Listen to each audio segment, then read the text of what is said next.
इस साहित्य सभा के इस शिवसागर जिले के अध्यक्ष के रूप में काम देख रहे हैं, जिन्होंने अपना सारा जीवन शिक्षा को समर्पित किया। निरुपमा जी, आपका बहुत बहुत अभिनंदन। असम सरकार के शिक्षा सलाहकार डॉक्टर नानी गोपाल महंत जी, असम साहित्य सभा के अध्यक्ष श्री सूर्यकांत हजारिका जी, श्री नरेंद्र साहित्य आचार्य जी, उपस्थित सभी साहित्य प्रेमी बंधुओं बहनों, शिवसागर के सभी पधारे हुए अतिथिगण,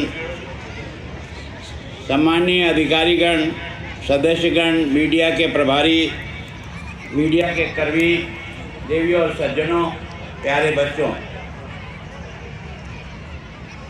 मुझे ये मेरी ज़िंदगी का पहला मौका है कि जब मैं किसी ऐसी साहित्य सभा में जाने का मौका मिला जिनका 107वां वर्ष पूरा हो रहा है।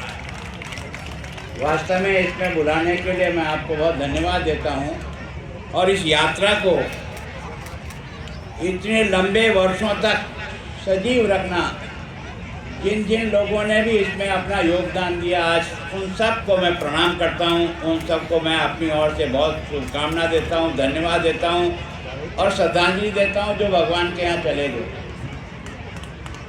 वास्तव में किसी भी साहित्य सभा का 107वां स्थापना दिवस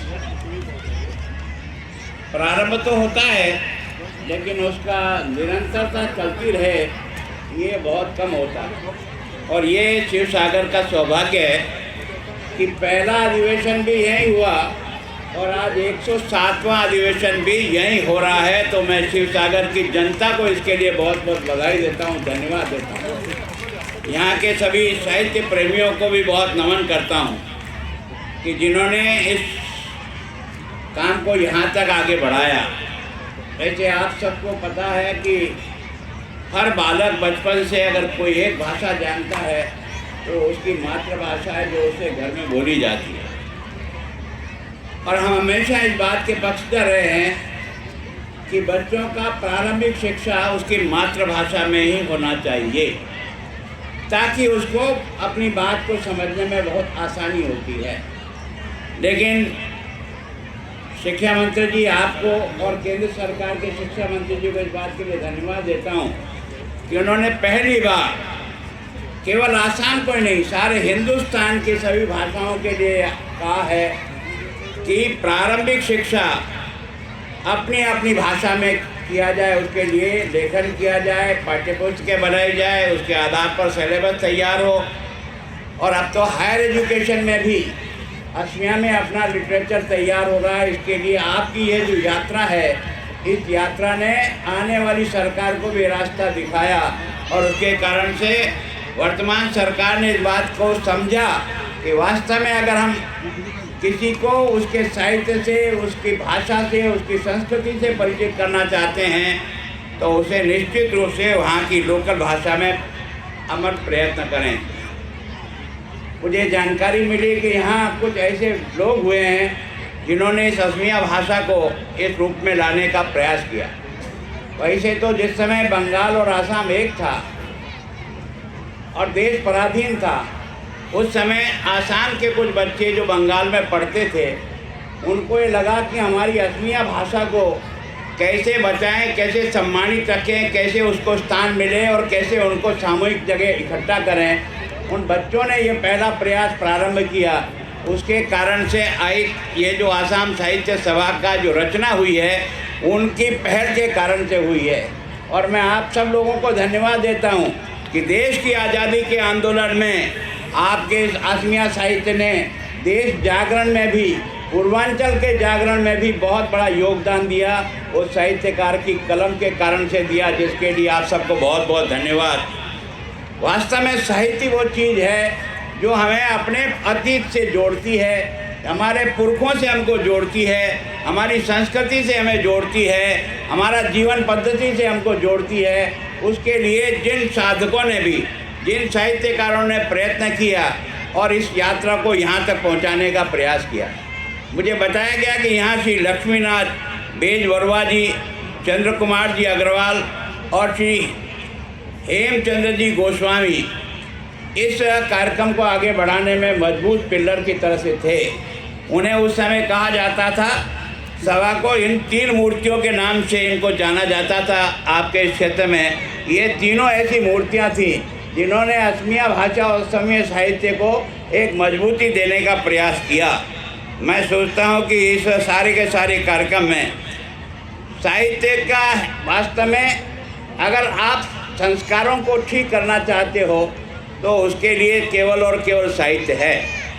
अगर ये भारत आज तक इस स्थान तक पहुंचा है तो उसका कारण है वो सारे साहित्यकार जिन्होंने रामायण को भी, गीता को भी, उपनिषद को भी, इन सब को अपनी अपनी भाषा में ट्रांसलेट करके और बच्चों को उस ज्ञान को अपने स्थानीय स्तर तक पहुंचाने का प्रयास किया। तो मैं सोचता हूं कि संपूर्ण भारत के ज्ञान को अगर हर बच्चे तक पहुंचाने का काम किया तो आसाम के उन साहित्यकारों ने किया जिन्होंने उसको ट्रांसलेट असमिया भाषा में करके आपको और आपकी आने वाली पीढ़ी तक पहुंचाने का प्रयत्न किया।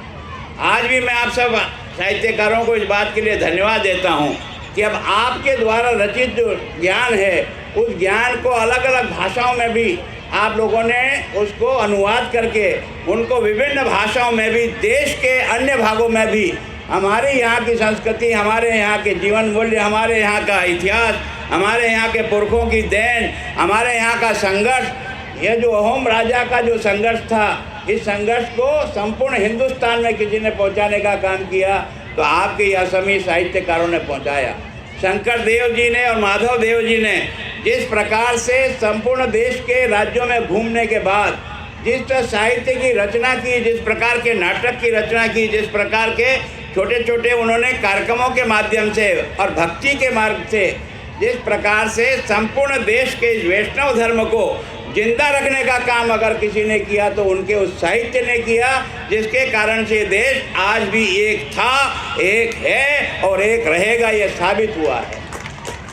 अर्थात इस सारे देश को जोड़े रखने की ताकत अगर किसी में साहित्यकार में, मैं सोचता हूँ जब जब भी देश में संकट का समय आता है तो सारा देश हिल जाता है, पर साहित्यकार की कलम कमाल कर जाती है। मुर्दे में भी जान डाल करके फिर से देश के लिए, संघर्ष के लिए खड़ा करने की ताकत अगर किसी में है तो साहित्यकार की कलम में है, उसकी कविता में है, उसके गीतों में है, उसके लेखन में है। और इसके कारण से आपने देखा होगा कि इतना लंबा संघर्ष दुनिया के किसी देश ने नहीं देखा।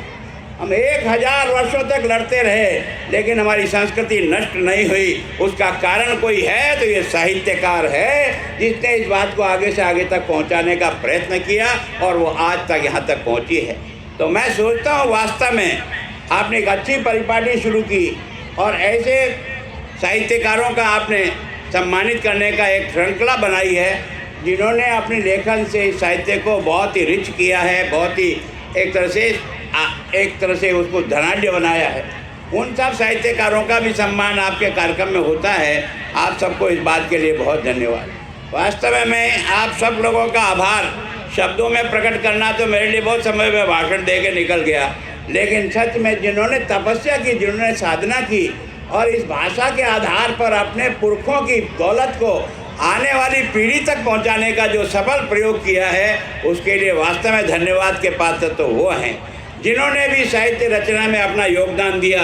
आज उन सबको मैं नमन करता हूं और आप उपस्थित सभी बंधुओं का भी आभार व्यक्त करता हूं कि ये वो साहित्य सभा, आसाम की साहित्य सभा वो है जिसका पहला अधिवेशन भी यहाँ हुआ और आज 107वां अधिवेशन भी इसी धरती पर हो रहा है। इससे ज़्यादा सौभाग्य का दिन और क्या हो सकता है। मैं एक बार आप सबका बहुत बहुत अभिनंदन करता हूँ, विशेष करके आयोजकों का जिन्होंने मुझे भी यहाँ आने का अवसर दिया। कल तो मुझे लगा था कि पता नहीं पहुँच पाएंगे कि नहीं पहुँच पाएंगे, क्योंकि वेदर की रिपोर्ट ऐसी आ रही थी कि दिल्ली से फ्लाइट ही नहीं उड़ रही थी और कभी कोई 4 घंटे लेट है, कभी कोई 3 घंटे लेट है। मैंने कहा कैसे संभव होगा, पर आखिर प्रभु ने भी रास्ता निकाला और आज एकदम मौसम ऐसा साफ था कि आराम से समय पर फ्लाइटें चली है और मैं भी समय पर आपके बीच में पहुंच सका। आप सबका बहुत बहुत धन्यवाद। जय भारत।